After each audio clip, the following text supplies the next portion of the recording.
All right, everyone. And hello from all over the world, actually. There's a lot of people from all sorts of places around the world, and that's pretty awesome. It's pretty cool to be able to join a lot of people throughout the globe. And welcome to our webinar today. And I'm just going to go through a couple of things. And the first thing is we're just going to go through how we will be hosting the webinar. So I've actually warned out all of you, and I'm still saying it again, is we'll be recording this session. And the reason why we record the session is so that people can go and view the webinar at their leisure. So that's why we do this. You've noticed that your microphones are muted at this time, and this is again by design. We want to minimize the background noise, but you will be unmuted once we reach the question and answer portion of our program. And the way to ask a question, I would ask you to use the reaction buttons on Zoom and raise your hand so that you can pop up at the top. There's a lot of participants on our webinar today. So this way we'll be able to answer your question in the right function, and we'll know who has a question as far as that goes. You will be, of course, unmuted in order for you guys to be able to ask your question.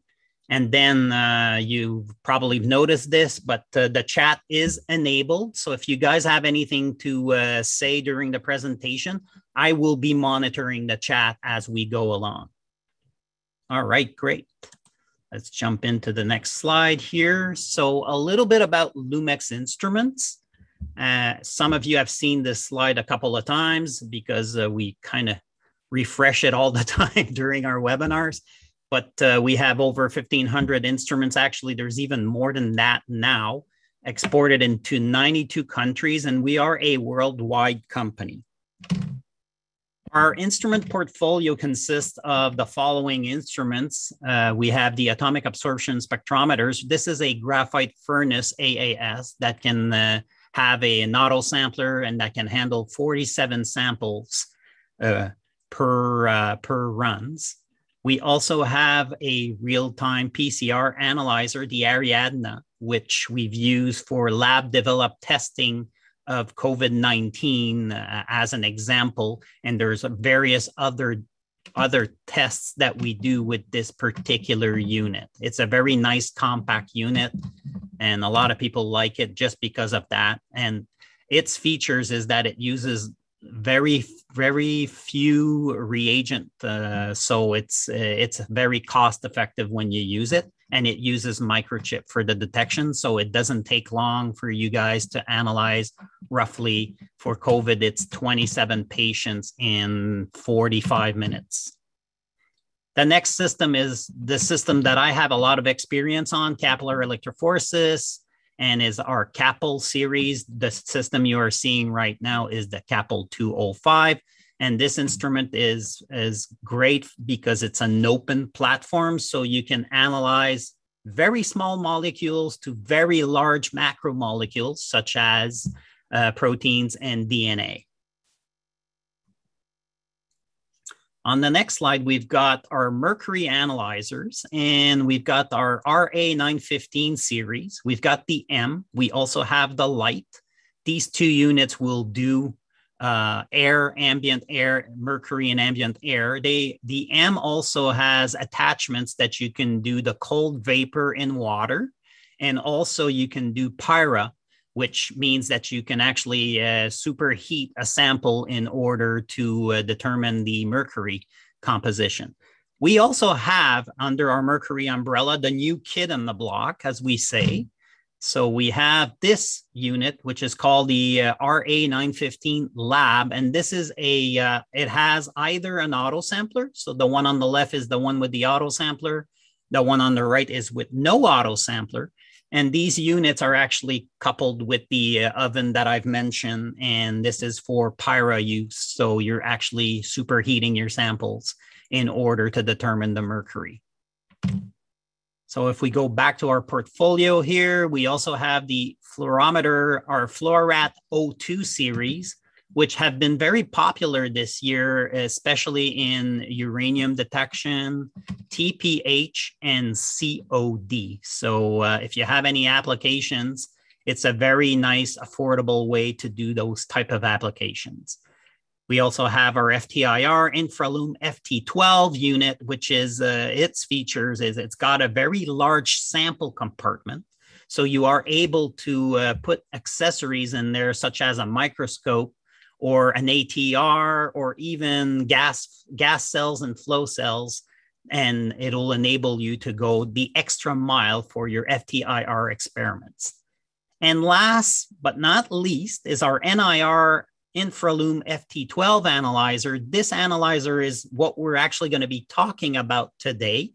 And this one, of course, is used heavily in agriculture for determination of protein, moisture, fiber content, etc. So there's many parameters that can be programmed in there. And actually, our guest speaker is going to be covering that very well. Which brings me to our guest speaker today. So let me introduce to you the guest speaker right here. And here we go. Sorry, I got to bring my document up front. So our guest speaker today is Dr. Anna Ruggiewicz. And Dr. Ruggiewicz is an assistant professor at the Nutritional Biochemistry Department of Animal Science at the University of Manitoba in Winnipeg, Canada. She is an expert in carbohydrate chemistry, chemical, and nutritive characterization of food ingredients. She is conducting research on poultry nutrition, the use of a novel generation of exogenous feed enzyme for monogastric animals, and how various feed components influence the gut microflora, gut health, physiology, and ultimately production traits.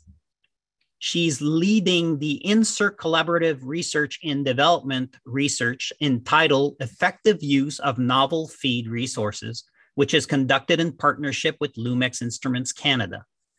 Dr. Ruggiewicz publication record for the last 5 years include 21 refereed articles, 2 articles in conference proceedings, and over 20 scientific abstracts. She is a member of the Poultry Science Association and the World's Poultry Science Association. Her teaching includes undergraduate and graduate level classes on carbohydrate nutrition, metabolism, poultry production, and management. So with all of that said, I would like you to welcome our guest speaker, Dr. Anna Ruggiewicz. And the floor is yours, Anna.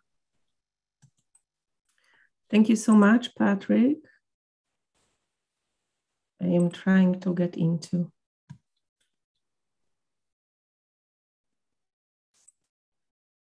Hey, Patrick, can you hear me nicely? Am I in a business? Yes, okay. We're in business. So I'll let you go at it. Yeah. Thank you very much for the introduction and for inviting me for this event. And I also welcome everyone who attend this webinar. I appreciate that you wanted to spend the time listening to my presentation. And I would like to present the how to simplify your wet chemistry workflows with the use of the FT-12 near-infrared spectrophotometer. So as Patrick said, I'm from Winnipeg, Canada, Department of Animal Science at the University of Manitoba. I will be talking briefly about our collaboration between Lumex Instrument and our lab. And then I will talk a little bit about the NIR just to bring it into the context.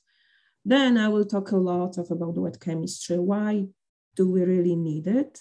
And then it will be strictly related to the process of the calibration.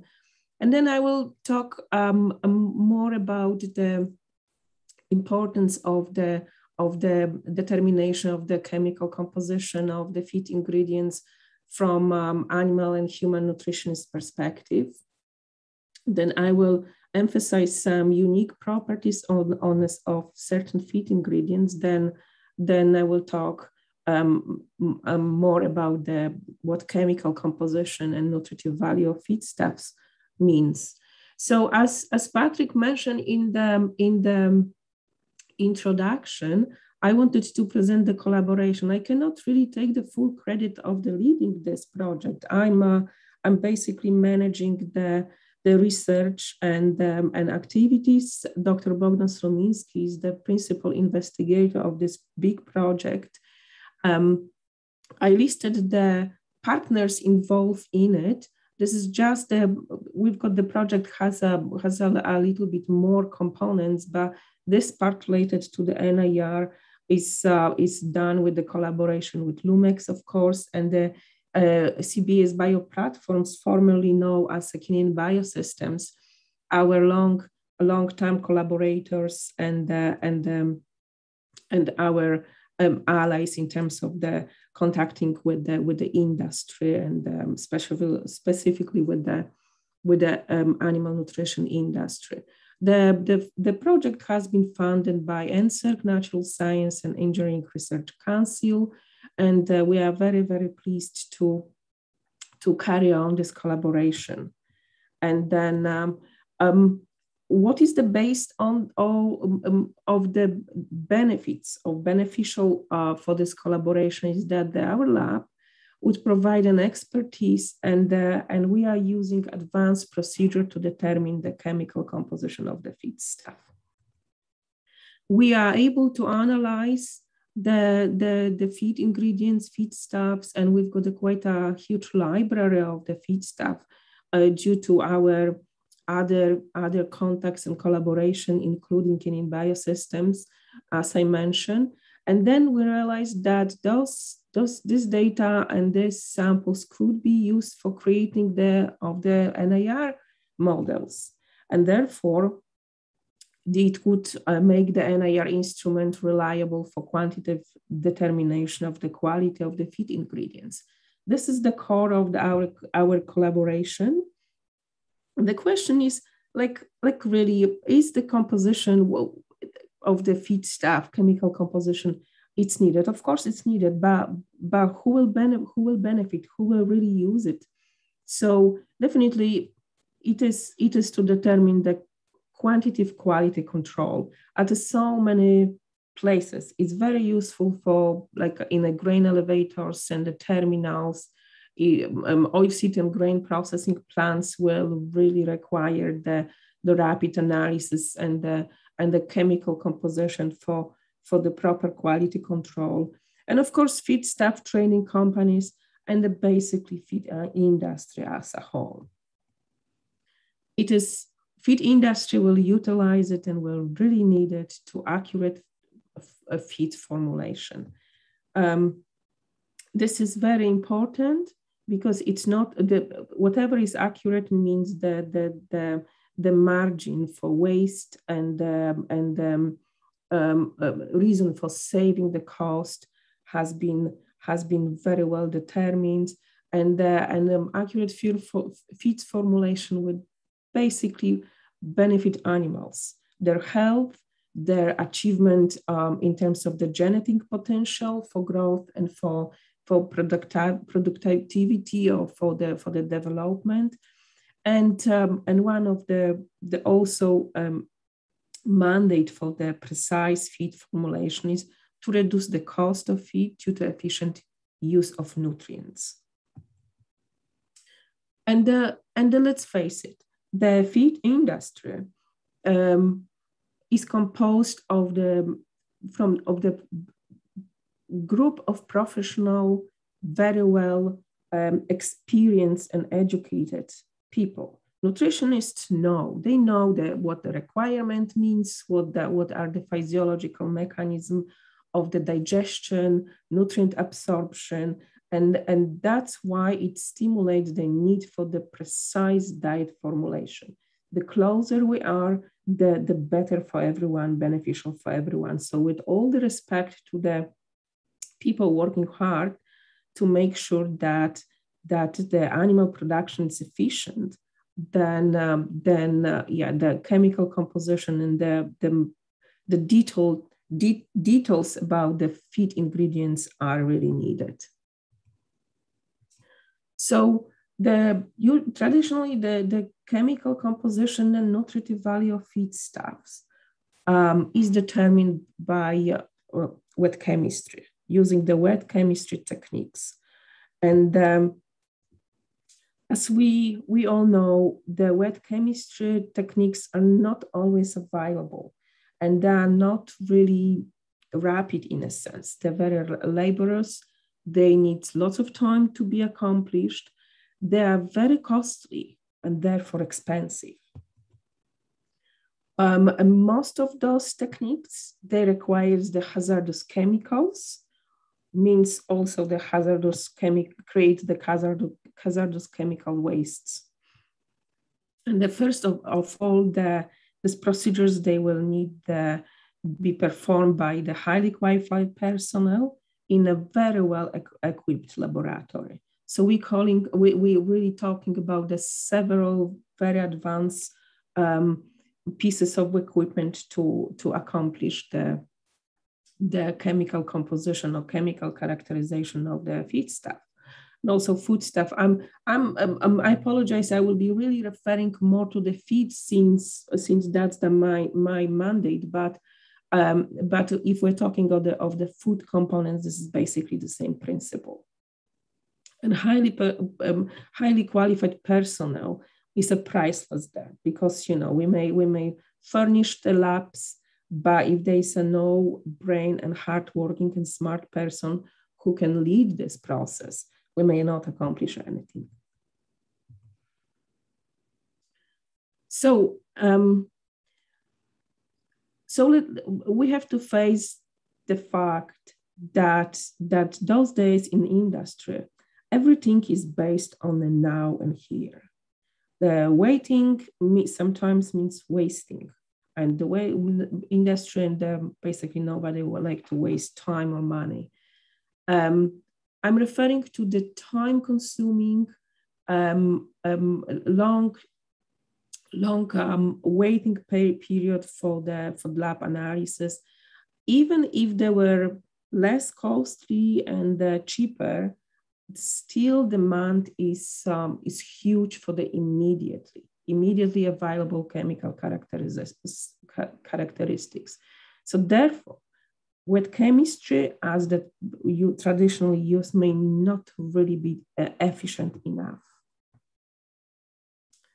So the use of the near infrared reflectance spectroscopy, NIRs, could effectively fulfill this need. And it could provide a rapid and accurate analysis. And of course, we're talking about substantially lower cost. But the best benefit will be, as I mentioned, that the results could be done in a real time, basically. So it does mean we don't need the wet chemistry. Wet chemistry could be simply replaced by the NIR instruments. Not really. Wet chemistry is still necessary to calibrate the NIR instruments.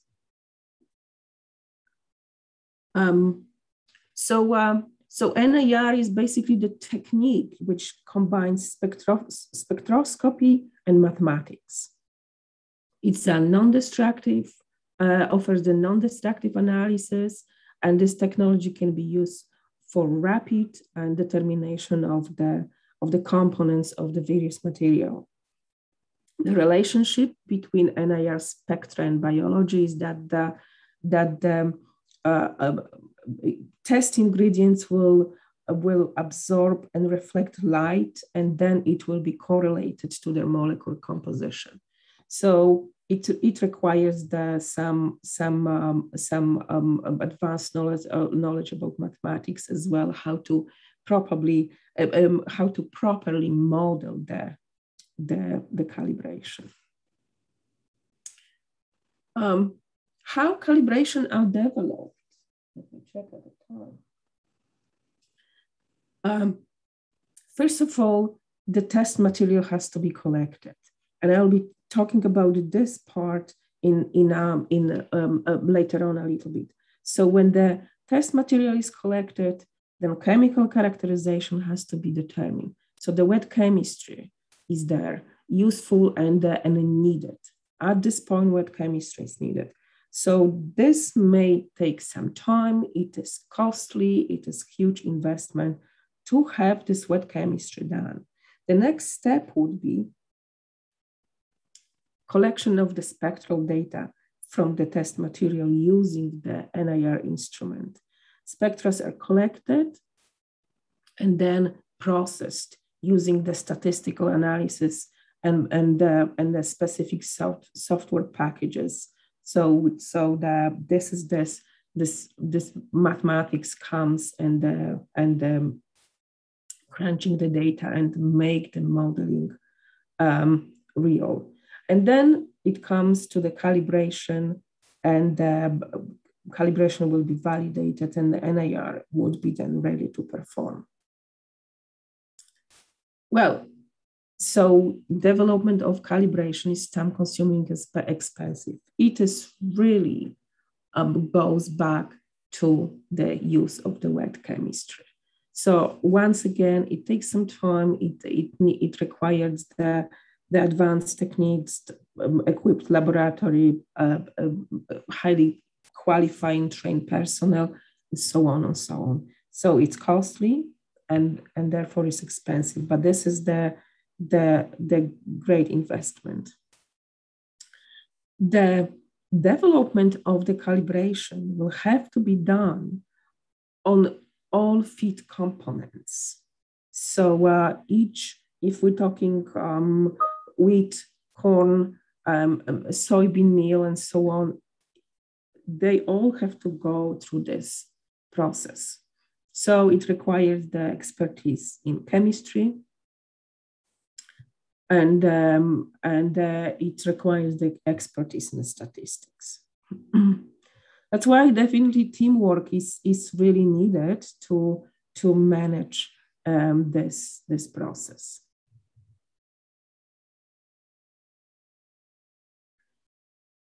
But what is really necessary to build the appropriate NIR calibration? As I mentioned, sample collection. Multiple samples of each of the feed ingredients needs to be collected. And now it's really hard to say, what does it mean, multiple samples? The more, the merrier, you may say. And it's true. And this is the trouble, because the more the samples, then more also chemical analysis, but then the more accurate the prediction could be, the creating the model. And now not only number, but also the way of the collecting samples. And it should be collected from the different sources and from different geographical regions, crop years, different storage time, maybe that would basically also refer to the crop years. It should be collected from the different agricultural practices as well, and taking into account different varieties of the ingredients, taking account as well the processing practices if the feed ingredients has been processed. As well, probably sometimes calibration could be customized. Let's say if the instrument will be used here in Canada, should be probably, calibrated based on the feed components which will be used here in this region. It's really not that appropriate to calibrate it based on the let's say components collected from very small region and then use it on another part of the world. It still could work, but the confidence will be way lower in the results. So the feedstuffs should be then submitted to a chemistry laboratory for appropriate chemical composition analysis. That's the process. So once again, the more samples, the more costly, the more analysis will have to be done, and then the better calibration model. And when the database is built, there are not only number of samples needed, but also when we collect, we're supposed to take care and the consideration of the variation. So based on the chemical composition, we may really see what is the variation between the results with among the same feed ingredient. So the wider variation, the more accurate data, the more accurate model. Speaking of the variation, I wanted to show you results of our previous project, which Dr. Strominski was leading, and I was involved as well. That was a small project related to the non-phytate phosphorus content of the feed ingredients. I mean, it was a small project. We spent some time and collecting samples, doing the analysis. Yeah, I apologize for calling it small. So we collected 350 samples of feed ingredients and over 200 samples of complete feed for layers, I mean, for pullets and laying hens. The samples were analyzed for the total phosphorus and phytate phosphorus. Therefore, the non-phytate phosphorus was calculated and then tabulated. As you can see, there's quite a big variation in the non-phytate phosphorus within each of the ingredients. The processed ingredients, as an example, the distilled dried grains with soluble, would really have the large variation. But anyways, it's been observed, and then it will then translate to the proper diet formulation. I mean, to the variation within the diet. And as you can see on the right table, the variation within the certain type of diets in relation to the non-phytate phosphorus is really big. It may be a huge concern related to, first of all, overusing with phosphorus, which may be that not only just the waste of money, but also may be detrimental for the environment, which we're supposed to be really, really care about. And also when, let's say, phytase enzyme is used in a diet, in those days, it's pretty much used very, like everywhere is a commodity those days. So what's the point if the diets are overformulated with the non-phytate phosphorus? So this is sort of like a showing that variation exists. That was a little bit of the kind of picture to show you that we went through the large number and we see the variation in the right now the one component. But this is based on the assumption that in the natural products, in the nature, variation exists, and we have to respect it and take it into account. So when calibration is done, the instrument is ready to perform. What does it mean? That samples could be analyzed for all parameters which an instrument was calibrated for in 90 seconds. So this will be substantial benefit for NIR instrument users. But well, this is not the end of the story, because if we're talking about natural products like feedstuffs, we have to consider the fact that it may change. It should be reevaluated. So the calibration model should be, in a sense, definitely can be upgraded or repeated whenever more samples with a known chemical composition is available. The software is flexible to do such an upgrade. So the basic calibration is just a base, and it can be built up and improved over time to really improve the quality of the prediction. So the quality of the prediction for values from NIR spectra which really depends on ability to generate the appropriate NIR models. So someone may say like, oh, okay, what could we use the NIR for? Traditionally, feed industry were focused on the crude protein level, moisture content, fat. Quite often those are the benchmarks for just assessing the quality of this, not necessarily that much used for the precise diet formulation at this point. The same refers to starch content. Crude fiber is still used by industry, but this is definitely irrelevant to nutritionists. It's not used for the diet formulation whatsoever. It probably just reflects the amount of the most likely undigested portion of the ingredients or complete diet. So in the animal nutrition science, we don't even bother to measure it. So let's go ahead then. I went back, actually, talking about going ahead. What are the really important nutrients or components of the feeds which feed industry should benefit from? Moisture, of course, crude protein, as we said, that's important things. Amino acids. Nutritionists really formulate the diets those days mainly based on amino acid rather than crude protein content. We may go even further.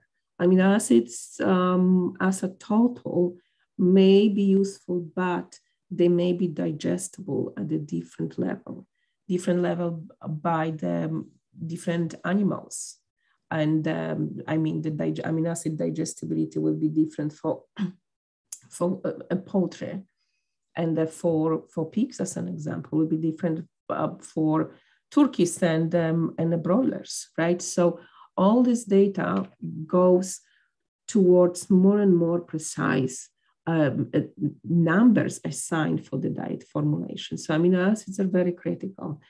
Fat content and the same starch content is a quality measure, but also related to availability of energy. Phosphorus-related values like phytate phosphorus, non-phytate phosphorus, total phosphorus should be very useful for the diet formulation. And now I criticize the crude fiber, but I fully understand the importance of the fiber determination in the feed ingredients, therefore in the diets. So, but let's be more precise. Let's use more advanced terminology. Neutral detergent fiber could be more important, and it should be used for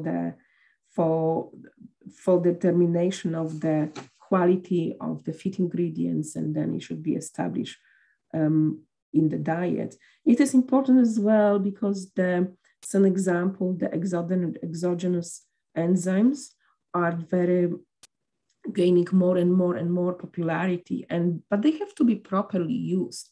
So if someone may determine the level of the neutral detergent fiber in a diet, will know how to apply endogenous carbohydrates, multi-carbohydrates as well, meaning targeting the potentially undigestible parts of the diet, therefore utilize it better.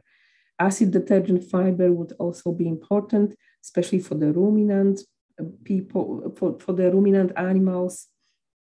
So we'll determine the cellulose and the lignin content in it. And the total dietary fiber.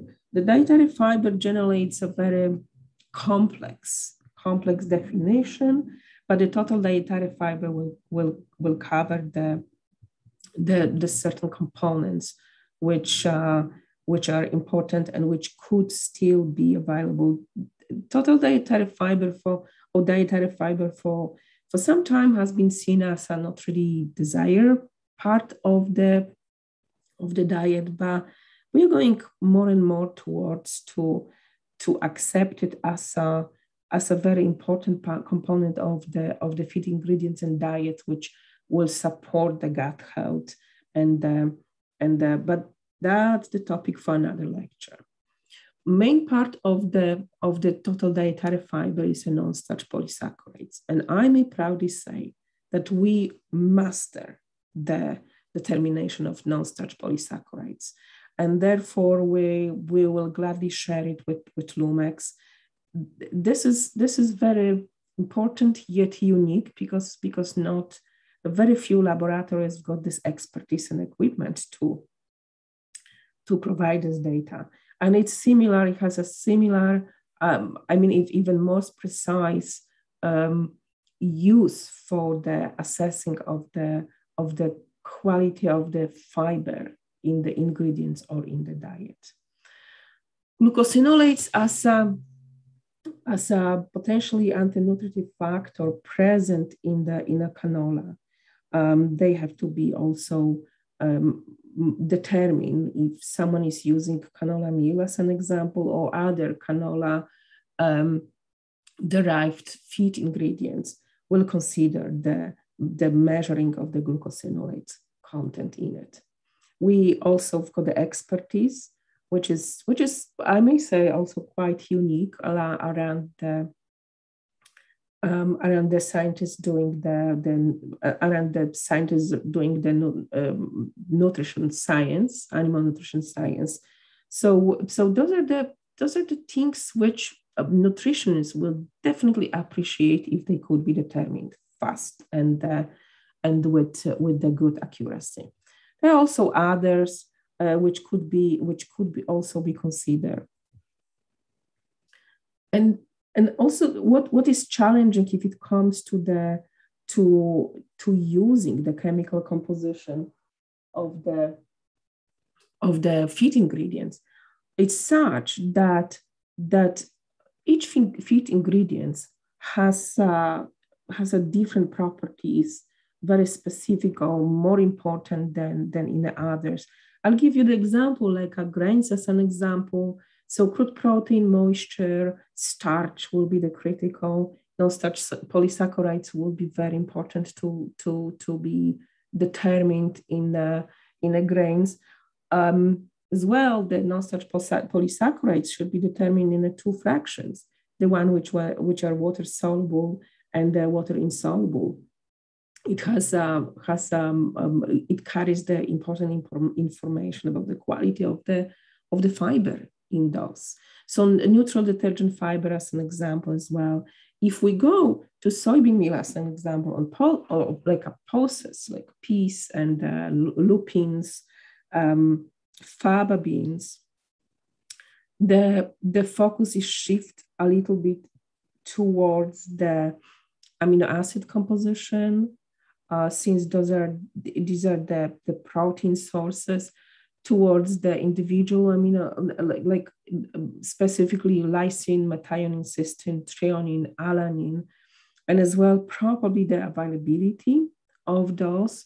It will also focus on the neutral detergent fiber as well, non-starch polysaccharides, but as well oligosaccharides, specifically raffinose family oligosaccharides such as raffinose and stachyose could be determined and will be very interesting characteristics of those types of feedstuffs.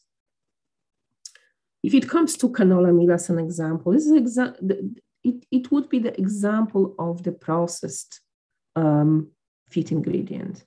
Canola meal is derived from the canola seeds, which are grown mainly for the oil production, and this is leftover. But let's not call it like this. It's a very valuable feed ingredient, co-product of the oil industry.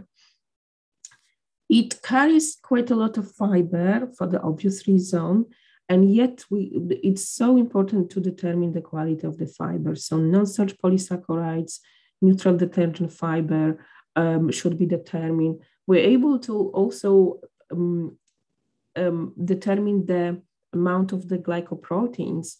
That would be the portion of protein which may not be available for animals due to the processing of the canola seeds, and due to the Maillard reaction which may occur, and then unable to certain part of the protein to be digestible.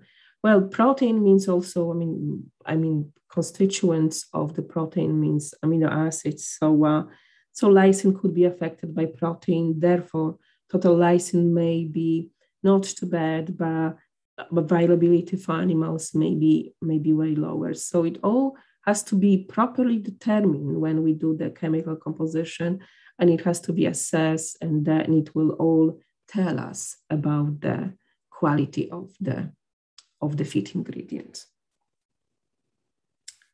I'm just checking my time. I don't know how. Okay. And now I will complain. The most advanced, complicated, and time-consuming wet chemistry procedures are, I just listed, no-starch polysaccharides. I just have to complain. You guys have to realize that it takes 3 days to analyze the samples. We're using gas chromatography and spectrophotometry. It requires several steps several chemicals as well. So knowledge about the chemistry, it's critical. It's a challenging in a sense as well, because NSP assay using, let's say, wheat, NSP assay using corn or using canola will be different. You know, there's a lot of, this method has to be known by heart. It takes a lot of time and lots of repeats and going on to the novice personnel. And not everybody is really fluent in it, because it's tricky. We love this assay though. Love it very much, and he's been working for us very well for various applications. Non-starch polysaccharide assay, it's critical for the determination of the total dietary fiber, which once again required a combination of the neutral detergent fiber assay and the NSP's protein determination. I did not list the neutral detergent fiber, acid detergent fiber, or protein here, because, well, we call it easy, although it requires the instrument. It also required the chemicals in required works, but it's more straightforward. So like sometimes we hire students to perform the samples. Because they're kind of like a less demanding in terms of the knowledge of the chemistry. Another difficult assay, that would be determination of the phytate phosphorus. It's a difficult, also time consuming. It requires lots of focus, a lot of precision as well, and the understanding of the chemistry. We've got an expert within our staff, so proudly may say that we also need this expertise. Glucosinolates required the gas chromatography to be determined. We use the old method, but this is really brilliant method where we also use it quite often.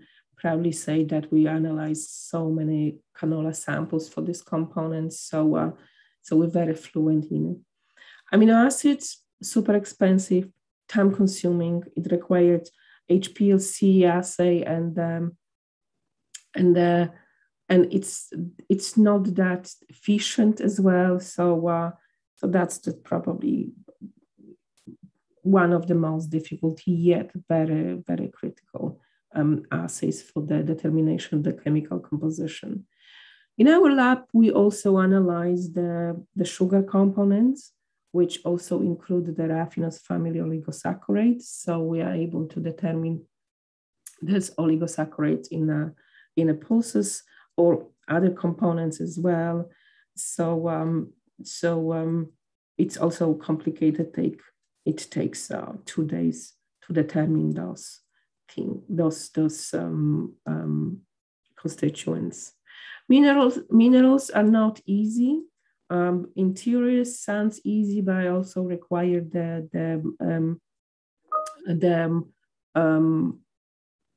instruments and knowledge, and it's done by IPC in our laboratories. So by yet we've got this expertise. Okay, so I will wrap up my presentation. The take-home message would be such that NIR technology can be effectively utilized by feed and food industry, but the instruments have to calibrate it to the highest standard using the best wet chemistry practices. And NIR spectrometry offers rapid, fairly simple, non-destructive, accurate analysis of the agriculture and the food products. But the conclusion, my conclusion from my perspective would be that NIR is not the competitor of the wet chemistry.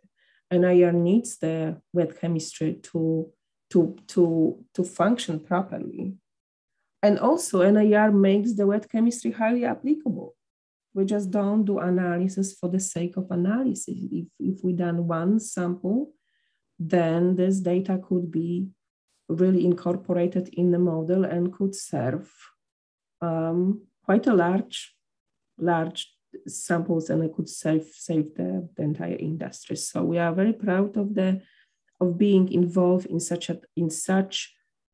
useful cause. I will give the few shout out. Would like to acknowledge the Lumex Instrument, and I'm so glad that we collaborate. Of course, the big shout out to Dr. Slominski, who is leading this entire project, and he shares his knowledge and in advanced chemistry and biochemistry with us over the time. CBS Bioplatforms, formerly known as Canadian Biosystems before the rebranding. Very grateful for all assistance in the sample collection, in the contact with the industry, and for the long-time collaboration. Of course, nothing will be done without the personnel involved in the research. Great thanks to Lan Shi, who is our lab technician and very knowledgeable and just really instrumental in this. And the chair master student who is working directly with the Lumex instrument, and being the person contacting with the Lumex instrument personnel and leading this exercise. And of course, other students, grad students and summer students who are working and still working hard to assist us with all the analysis done in the lab. This is Stella, Oluwakemi, Tatiana, and Agata. And we are very grateful to NSERC for the funding this project. And I have to say that some photos credits goes to Tatiana.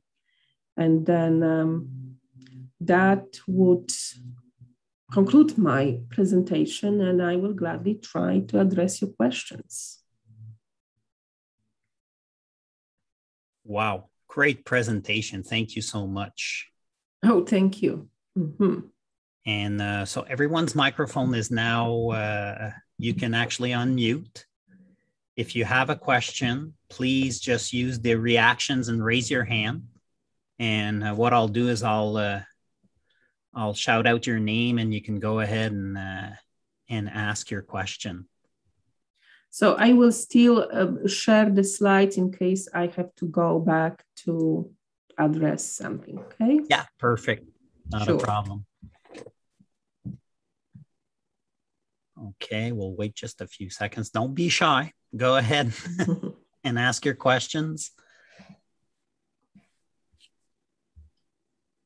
All right, so I'll probably just take one little question / observation there. Anna, you mentioned the non-starch polysaccharides take 3 days to run the wet chemistry?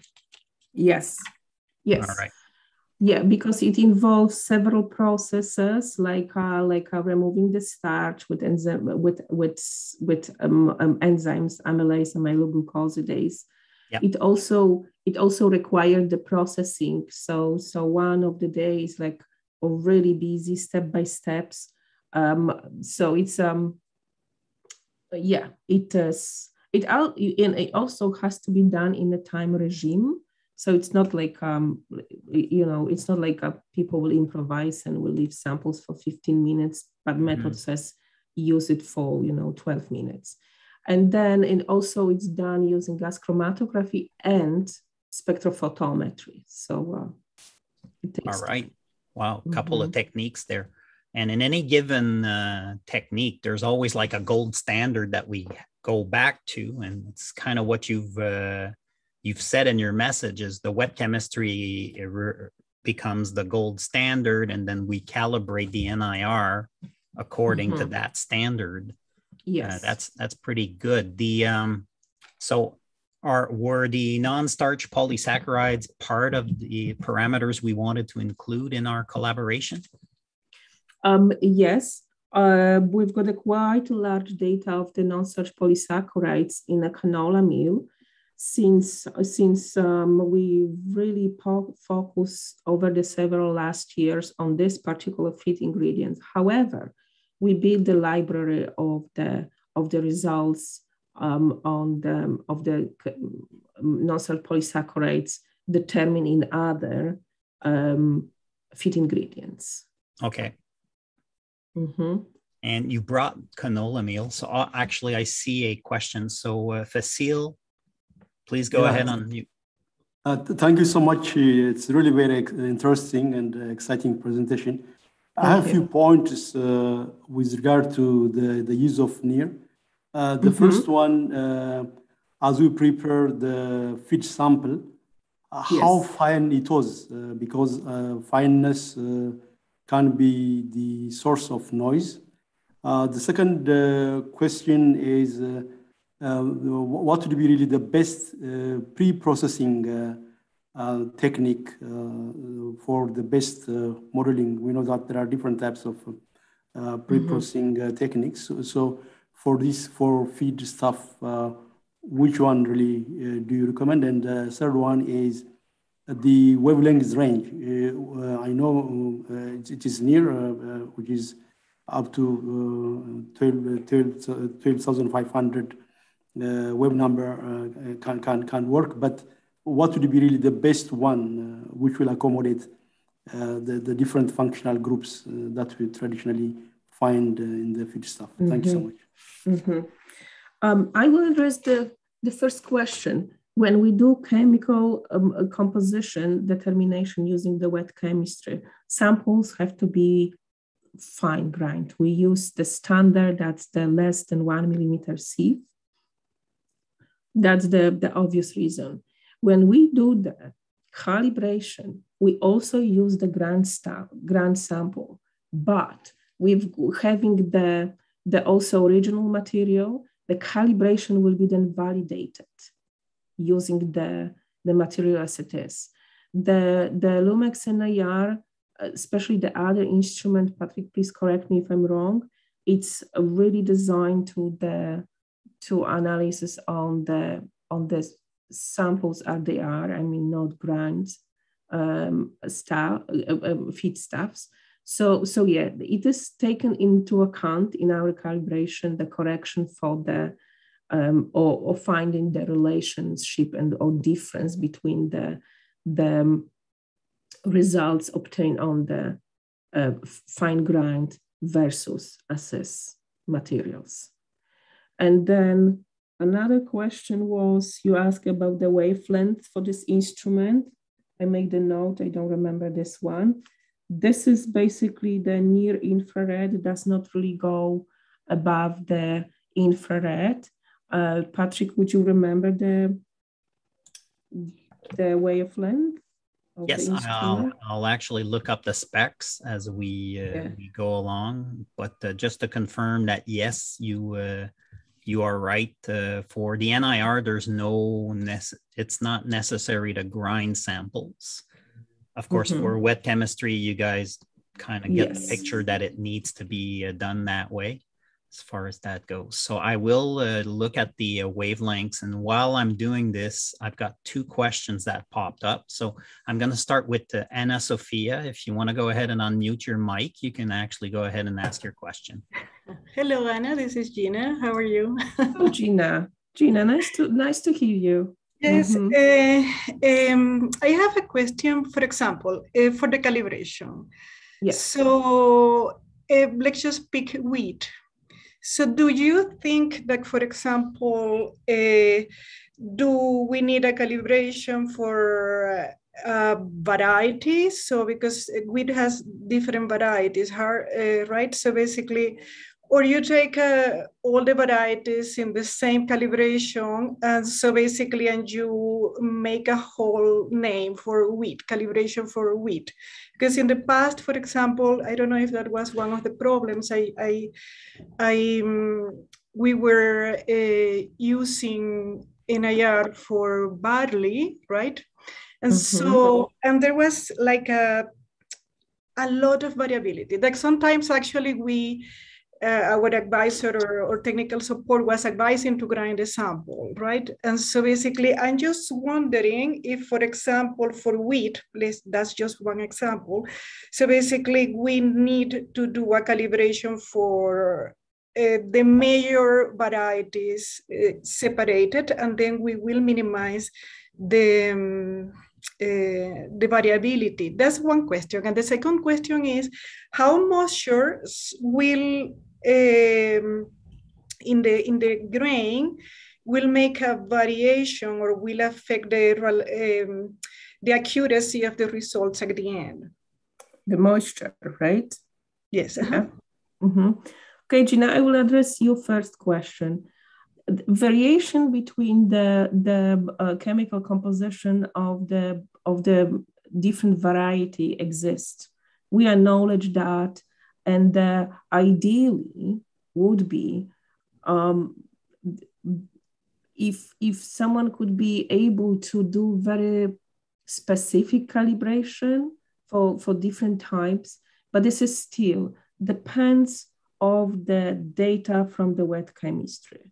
If someone has a decent set of the analysis done on the one variety and then very decent set on another one, as an example, it could be separated.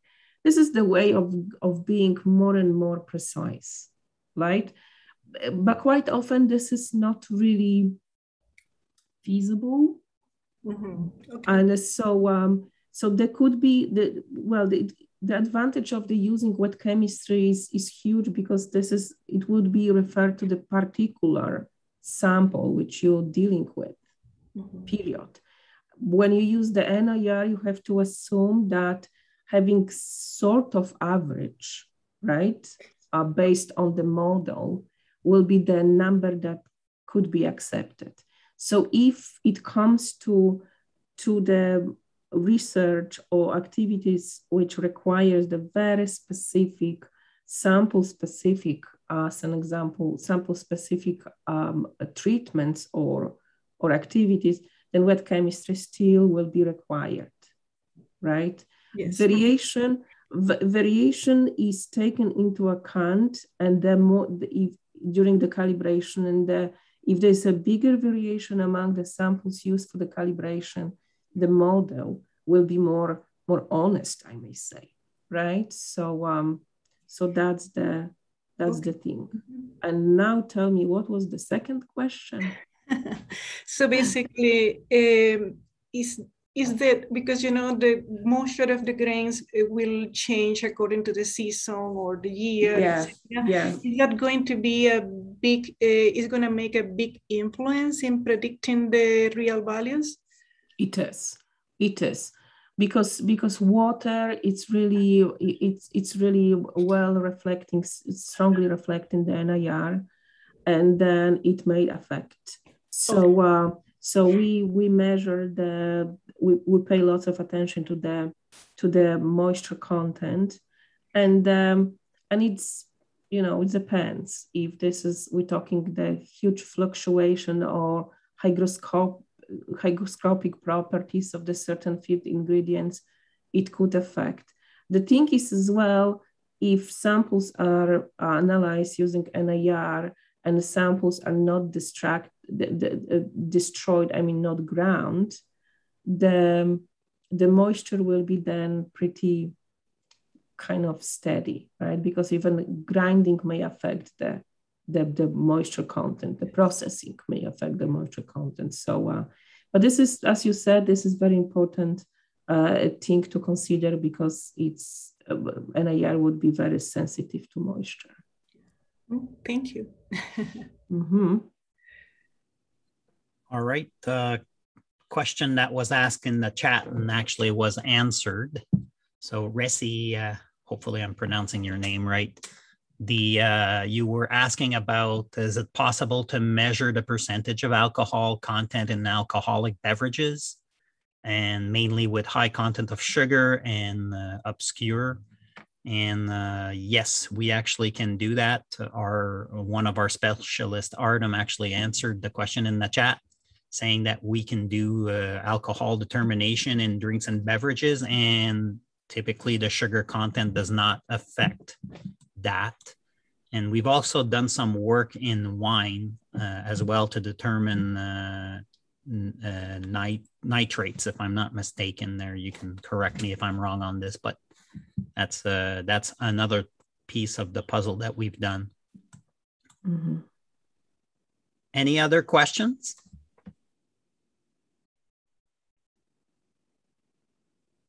Okay.